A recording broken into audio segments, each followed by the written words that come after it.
Persée en grec ancien, Perséus, roi argien, est un héros de la mythologie grecque. Persée est le fils de Danaé, fille du roi d'Argos, Acrisios.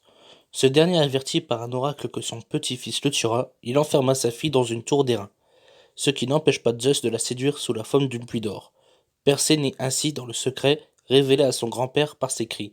Il est enfermé dans un coffre avec sa mère et jeté dans les flots, qui les portent jusqu'à l'île de Séphiros. Tous deux sont recueillis par un pêcheur nommé Dictys, qui élève le garçon comme son fils. Devenu adulte, Persée se voit confier par Polydecte, le roi de l'île, la mission de tuer la Gorgone Méduse, dont le regard pétrifie ceux qui l'atteint. Vainqueur grâce aux armes magiques remises par Hermès et Athéna, il passe sur le chemin du retour par l'Éthiopie où il rencontre la princesse Andromède, qui doit être livrée à un monstre marin en punition des paroles imprudentes de sa mère Cassiopée. Persée la délivre et l'épouse. De retour à Sériphos, il se venge de Polydecte qui a tenté de violer sa mère Danaé. Il rejoint ensuite sa patrie, Argos, qu'Acrisios a fui par peur de l'oracle pour se réfugier à Larissa. Or, le roi de cette cité organise des jeux funèbres auxquels Persée prend part. En lançant le disque, il tue accidentellement Acrisios qui assiste aux épreuves comme spectateur.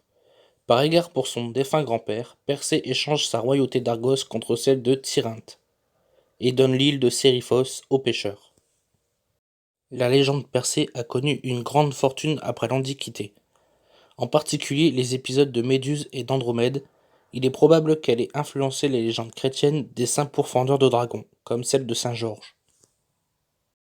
Dans The Folktale, Steve Thompson signale une étude de Heartland sur la légende de Persée, dans laquelle l'auteur compare des contes traditionnels du monde entier sur ce thème.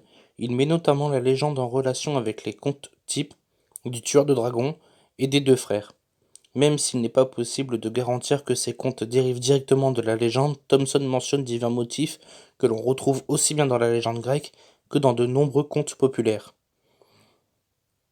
Naissance surnaturelle du héros, le héros persécuté et abandonné en compagnie de sa mère, l'œil unique dérobé au Phoricide, la victoire sur Méduse au regard pétrifiant, la libération de l'héroïne livrée aux monstres marins, des motifs tels que la jeune fille enfermée dans la tour, les scandales ailés ou le casque d'invisibilité trouvent également écho dans les contes.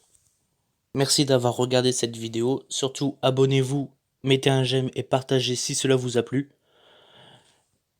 Et activez toutes les cloches de notification pour éviter de rater les prochaines sorties. Il y a une petite surprise qui arrive bientôt, je ne vous en dis pas plus. Merci, à la prochaine, ciao.